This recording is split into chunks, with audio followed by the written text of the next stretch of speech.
Yes, ഞാൻ വിജിലിലേക്ക് വരാം. V D Satheesan പ്രതിപക്ഷ നേതാവ് മാധ്യമങ്ങളെ കാണുന്നു. കോടതി റിമാൻഡിൽ അയച്ച് ജയിലിൽ കിടക്കുന്ന, വീണ്ടും ജാമ്യം കോടതി നിഷേധിച്ച ആളുകൾക്കെതിരായി പോലും നടപടിയെടുക്കാത്ത പാർട്ടിയാണ് CPM ഭയന്നാണ് നിൽക്കുന്നത്. ജയിലിലായ ആളുകളെ ഭയന്നാണ് നിൽക്കുന്നത്. കാരണം അവര് പുതിയ ആളുകളുടെ പേരുകൾ വെളിപ്പെടുത്തുമോ എന്നുള്ള പേടിയാണ് CPM നേതാക്കൾക്കുള്ളത്. അതുകൊണ്ട് അവർക്ക് കൊട പിടിച്ചു കൊടുക്കുകയാണ് ഗവൺമെന്റ്. സ്വർണ്ണക്കൊള്ളക്കാർക്ക്, ശബരിമലയിലെ സ്വർണ്ണക്കൊള്ളക്കാർക്ക് കൊട പിടിച്ചു കൊടുക്കുകയാണ് ചെയ്യുന്നത്. രണ്ടാമത്തെ ഒരു കാര്യം പ്രതിപക്ഷം പറഞ്ഞത് വീണ്ടും അടിവരയിടുന്നതാണ്. BJPയും CPMഉം തമ്മിൽ ഒരു അവിഹിത ബാന്ധവമുണ്ട് എന്ന പ്രതിപക്ഷത്തിന്റെ ആരോപണമാണ് ഇന്നലെ പാർലമെന്റിൽ ശരിവെക്കപ്പെട്ടത്. PM ശ്രീ ഒപ്പുവെച്ചതിന്റെ പാലമായി പ്രവർത്തിച്ചത് ശ്രീ ജോൺ ബ്രിട്ടാസ് ആണെന്നാണ് പറയുന്നത്. എന്തിനാണ് ഈ പാലം? ഇവിടെ പോളിറ്റ് ബ്യൂറോ അറിയാതെ, സെക്രട്ടേറിയറ്റ് അറിയാതെ, ക്യാബിനറ്റ് അറിയാതെ, ഇടതുമുന്നണി അറിയാതെ അമിത്ഷായും നരേന്ദ്രമോദിയും പറഞ്ഞ സ്ഥലത്ത് ഒപ്പിട്ടു കൊടുത്ത ആളാണ് പിണറായി വിജയൻ. അവർ പറയുന്നിടത്ത് ഒപ്പിട്ടു കൊടുക്കലാണ്. ആ ഒപ്പിട്ടു കൊടുക്കുന്നതിന്റെ ഇടനിലക്കാരൻ ജോൺ ബ്രിട്ടാസ് ആയിരുന്നു എന്ന വാർത്തയാണ് ഇപ്പൊ പുറത്തു വന്നിരിക്കുന്നത്. മന്ത്രി തന്നെ പാർലമെന്റിൽ പറഞ്ഞതാണ്. അപ്പൊ BJPയും CPMഉം തമ്മിലുള്ള അവിഹിത ബന്ധത്തിന് നേരത്തെ ശ്രീ M ആയിരുന്നു ഇടനിലക്കാരൻ. മസ്കറ്റ് ഹോട്ടലിൽ വെച്ച് RSS നേതാക്കളും പിണറായി വിജയനും തമ്മിൽ നടത്തിയ ചർച്ചയുടെ ഇടനിലക്കാരൻ ശ്രീ M ആണെങ്കിൽ ഇപ്പോൾ ഒരു പുതിയ ഇടനിലക്കാരൻ ജോൺ ബ്രിട്ടാസ് കൂടി വന്നിരിക്കുന്നു. ഒരുപാട് ഇടനിലക്കാരുണ്ട്. തൃശൂരിൽ സുരേഷ് ഗോപിയെ ജയിപ്പിക്കാൻ വേണ്ടി നടത്തിയ ശ്രമത്തിൽ RSS നേതാവ് ഹൊസബളയുമായി സംസാരിച്ച പിണറായി വിജയന്റെ ഇടനിലക്കാരൻ അഡീഷണൽ DGP ആയിരുന്നു.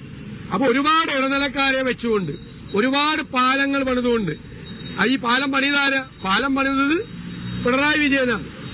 ഈ PM ശ്രീ ഒപ്പുവയ്ക്കാൻ പറയും കയ്യാളിന്റെ ജോലിയെ നമ്മുടെ ശിവൻകുട്ടിക്ക് ഉണ്ടായിരുന്നുള്ളൂ. പാലത്തിലൂടെ നടക്കുന്നത് നല്ല കാര്യത്തിനല്ലല്ലോ, കേരളത്തിന്റെ നല്ലതിന് വേണ്ടിയിട്ടല്ല. BJP CPM ബാന്ധവമാണ്, അത് വ്യക്തമായിരിക്കുന്നു. അപ്പൊ പ്രതിപക്ഷം പറഞ്ഞ കാര്യങ്ങൾ ശബരിമല കൊള്ളക്കേസിലാണെങ്കിലും അതുപോലെ ഈ CPM BJP അവിഹിത ബാന്ധവത്തിലാണെങ്കിലും ഓരോ കാര്യവും പുറത്തു വരുന്നത് ഞങ്ങൾ പറഞ്ഞിരുന്നത് ശരിയായിരുന്നു എന്നതിലാണ്.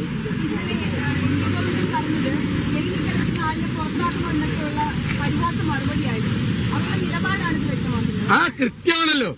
അതായത് അയ്യപ്പന്റെ സ്വർണം കവർന്ന കോടതി എന്താ പറയുന്നത്? സ്വർണം പൊതിഞ്ഞ ദ്വാരപാലക ശില്പം കോടീശ്വരന് വിറ്റുവെന്നാണ്.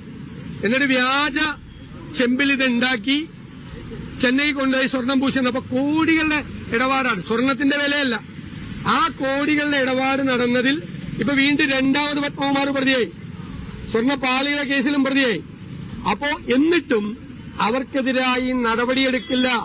അപ്പൊ പാർട്ടിക്ക് ബന്ധമുണ്ട്. പാർട്ടി അവരെ ഭയന്നാ നിൽക്കുന്നത്. കാരണം വേറെ പാർട്ടി നേതാക്കന്മാരുടെ പേര് അവര് പറയുന്നു. അതാണ് ഞാൻ പറയുന്നത്. അയ്യപ്പ ഭക്തര് മാത്രമല്ല, കേരളം മുഴുവൻ അമ്പരന്ന് നിൽക്കുകയാണ് CPMന്റെ ഈ നിലപാട്. CPM നിലപാട് അത്ഭുതപ്പെടുത്തിയാണ് എല്ലാവരെയും. നടപടിയെടുക്കില്ല.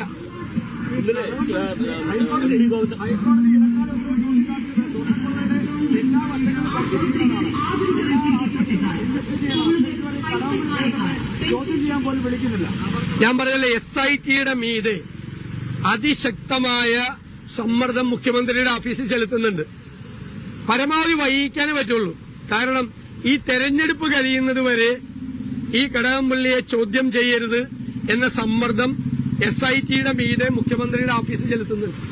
കാരണം കടകംപള്ളിയുടെ പേര് മുൻ ദേവസ്വം ബോർഡ് പ്രസിഡന്റുമാര് പറഞ്ഞു കഴിഞ്ഞു. പിന്നെ ഞങ്ങളുടെ കയ്യിൽ തെളിവുണ്ട്. 2018ലും 2019ലും കടകംപള്ളി സുരേന്ദ്രന് ഉണ്ണികൃഷ്ണൻ പോറ്റിയുമായി ബന്ധമുണ്ട് എന്നതിന്റെ തെളിവുകൾ പ്രതിപക്ഷത്തിന്റെ കയ്യിലുണ്ട്. അപ്പൊ അതുകൊണ്ട് അത് ചോദ്യം ചെയ്യല് ഈ തെരഞ്ഞെടുപ്പ് കാലത്ത് ഇത് അജണ്ടയാകാതിരിക്കാൻ വേണ്ടി, വൈകിക്കാൻ വേണ്ടി പരമാവധി നോക്കുകയാണ്. അത് എത്ര വൈകിക്കാനും പറ്റില്ല. വൻതോക്കുകൾ, ഇപ്പോൾ ജയിലിലായ അവരെക്കാൾ വലിയ വൻതോക്കുകൾ ഇതിന്റെ പുറകിൽ ഉണ്ടെന്ന് കോടതി പറഞ്ഞു. അവരെ കുറിച്ച് കൂടി അന്വേഷണം നടത്തണമെന്ന് കോടതി പറഞ്ഞു. എന്നിട്ട് പരമാവധി വൈകിപ്പിക്കുക. കഴിഞ്ഞ ദിവസം MV ഗോവിന്ദൻ പറഞ്ഞൊരു കാര്യം, അതായത് മുകേഷ് MLA CPM മെമ്പർ അല്ലാത്ത മുകേഷിനെതിരെ എങ്ങനെ നടപടിയെടുക്കുമെന്നാണ് ചോദ്യം ചെയ്യുന്നത്. ഇത് യുക്തിസഹമാണ്, ഇത് കളിയാക്കുന്ന നിയമത്തെ. എല്ലാവർക്കും അറിയാമല്ലോ, റേപ്പ് കേസിൽ പ്രതിയായ MLAയോട് രാജിവെക്കണമെന്നല്ല അവർ പറഞ്ഞിട്ടില്ലല്ലോ. പറഞ്ഞോ? അവര് പുറത്താക്കിയോ? അദ്ദേഹം LDFന്റെ പാർലമെന്ററി പാർട്ടി അംഗമാണ്. LDFന്റെ പാർലമെന്ററി പാർട്ടി അംഗമാണ് അല്ലേ മുകേഷ്? അതിൽ നിന്ന് പുറത്താക്കിയിട്ടില്ലല്ലോ. അദ്ദേഹം ഇപ്പൊ പറയുന്നത് ഇനി വീണ്ടും ഞങ്ങൾ അധികാരത്തിൽ വന്ന് അദ്ദേഹം മന്ത്രിയാവുന്ന. കറക്റ്റാണല്ല? ആണല്ലോ, ജനങ്ങളെ കബളിപ്പിക്കുകയല്ലേ, ജനങ്ങളെ കളിയാക്കിയല്ലേ. ഞാൻ അവിടെയല്ലേ, ഞാൻ കോൺഗ്രസിനെ കുറിച്ച് അഭിമാനിക്കുന്നു എന്ന് പറയാൻ കാര്യം എന്താ? ഞങ്ങളുടെ മുമ്പിൽ ഒരു തെളിവ് പോലും ഇല്ലാതെ, ഒരു പരാതി പോലും ഇല്ലാതെ ഒരു കാര്യം വന്നപ്പോ, പരാതി പോലും ഇല്ല എന്നപ്പോ ഞങ്ങൾ സസ്പെൻഡ് ചെയ്തു. ഒരു കത്ത് വന്നപ്പോ ഞങ്ങൾ പുറത്താക്കി അല്ലെ, എല്ലാത്തിൽ നിന്ന് രാജിവെച്ചു. കോൺഗ്രസ് ആണ് മാതൃകാപരമായ പാർട്ടി. ഇപ്പൊ ആരായി പ്രതിരോധത്തിൽ കേരളത്തിൽ? ഇവരെല്ലാം സംരക്ഷിക്കുന്നവരാരായി? ഈ എല്ലാവർക്കും കുടപിടിച്ചു കൊടുക്കുകയല്ലേ. എന്തുമാത്രം, എത്ര പേരെ കുറിച്ചുള്ള പരാതികളാണ് CPM നേതൃത്വത്തിന്റെ കൈ കെട്ടിയിരിക്കുന്നത്. എന്നിട്ട് അതൊന്ന് പോലീസിലേക്ക് പോലും ഫോർവേഡ് ചെയ്യാതെ നിൽക്കുകയാണ്. ഇനി പോലീസ് പിടിച്ച് കുറ്റക്കാരാക്കിയിട്ട് കുറ്റപത്രം സമർപ്പിച്ച് ജയിലിൽ റേപ്പ് കേസിലെ പ്രതിയെ കൂടെ കൊണ്ടിറക്കല്ലേ. മുഖ്യമന്ത്രി കൈപിടിച്ച് ഉയർത്തുമല്ലേ. എത്ര പേരുണ്ട് മന്ത്രിമാര് ഈ മന്ത്രിസഭയിൽ? ഈ സ്ത്രീ വിഷയങ്ങളിൽ പ്രതികളായ എത്ര പേര് ഈ മന്ത്രിസഭയിലുണ്ട്?